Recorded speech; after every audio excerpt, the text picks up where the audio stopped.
Madhurag gold and diamonds, Madhurag building, Kannur road, Chakkarakal. നാം ഇന്ന് നേടിയെടുത്ത പല നേട്ടങ്ങൾക്കും പിന്നിൽ ശ്യാമപ്രസാദ് മുഖർജിയാണെന്ന് BJP മുൻ സംസ്ഥാന അധ്യക്ഷൻ കുമ്മനം രാജശേഖരൻ പറഞ്ഞു. എല്ലാവിധത്തിലുള്ള രാജ്യദ്രോഹ പ്രവർത്തനങ്ങളെയും നിലപാടുകളെയും നഖശിഖാന്തം എതിർത്ത നേതാവാണ് ശ്യാമപ്രസാദ് എന്നും അദ്ദേഹം പറഞ്ഞു. രാജ്യം ആദ്യമെന്ന ആശയമായിരുന്നു ശ്യാമപ്രസാദ് മുഖർജിയുടേത്. ഇന്ന് പ്രധാനമന്ത്രി നരേന്ദ്രമോദി അതുതന്നെ തുടരുന്നുവെന്നും കുമ്മനം പറഞ്ഞു. ജനസംഘം അധ്യക്ഷനായിരുന്ന ശ്യാമപ്രസാദ് മുഖർജിയുടെ 125ാം ജന്മവാർഷികത്തിന്റെ ഭാഗമായി BJP കണ്ണൂർ നോർത്ത് ജില്ലാ കമ്മിറ്റിയുടെ നേതൃത്വത്തിൽ മാരാർജി ഭവനിൽ നടന്ന അനുസ്മരണ സമ്മേളനം ഉദ്ഘാടനം ചെയ്ത് സംസാരിക്കുകയായിരുന്നു അദ്ദേഹം. ഇന്നും നമ്മുടെ പ്രിയങ്കരനായ പ്രധാനമന്ത്രി നരേന്ദ്രമോദിയുടെ ഭാഷയിൽ പറഞ്ഞാൽ ശ്യാം ബാബു എന്നും എന്നും ഈ നാട്ടിലെ ജനങ്ങളുടെ വികാരമാണ്.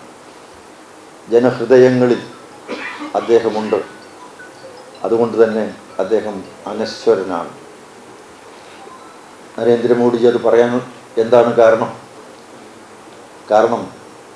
അദ്ദേഹം പറയുന്നു, ഈ ഭാരതം നേരിട്ടുകൊണ്ടിരിക്കുന്ന എല്ലാ പ്രശ്നങ്ങൾക്കും പരിഹാരം ശ്യാം ബാബു ഉയർത്തിപ്പിടിച്ച ഉന്നതമായ അതിവിശിഷ്ടമായ ആശയാദർശങ്ങളിലുണ്ട് എന്ന് അദ്ദേഹം വീണ്ടും അദ്ദേഹം പറഞ്ഞുവെങ്കിൽ അതിൻ്റെ അർത്ഥം ഇന്ന് നമ്മൾ കണ്ടുകൊണ്ടിരിക്കുന്ന പരിഷ്കരണ പ്രവർത്തനങ്ങൾ, നവോത്ഥാന യജ്ഞങ്ങൾ, നേട്ടങ്ങൾ എല്ലാം തന്നെ അതിൻ്റെ പിന്നിൽ നമ്മുടെ പ്രധാനമന്ത്രിക്കും കരുത്ത് പകർന്നിട്ടുള്ളത് ശ്യാം ബാബു തന്നെയാണ്.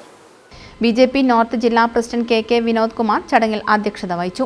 BJP സംസ്ഥാന സെൽ കോർഡിനേറ്റർ VK സജീവൻ, ദേശീയ കൗൺസിൽ അംഗം PK വേലായുധൻ, ബേബി സുനഗർ, അനിയമ്മ രാജേന്ദ്രൻ, TC മനോജ് എന്നിവർ സംസാരിച്ചു. News bureau, Kannur. ഡിജിറ്റൽ യുഗത്തിലേക്കുള്ള കാൽവെപ്പിലാണോ നിങ്ങൾ? എങ്കിൽ പഠിക്കൂ ആധുനിക രീതിയിൽ മികച്ച ഡിസൈനിംഗ് കോഴ്സുകൾ. കണ്ണൂരിലെ ആദ്യത്തെ interior fashion designing college, golden cross college of design.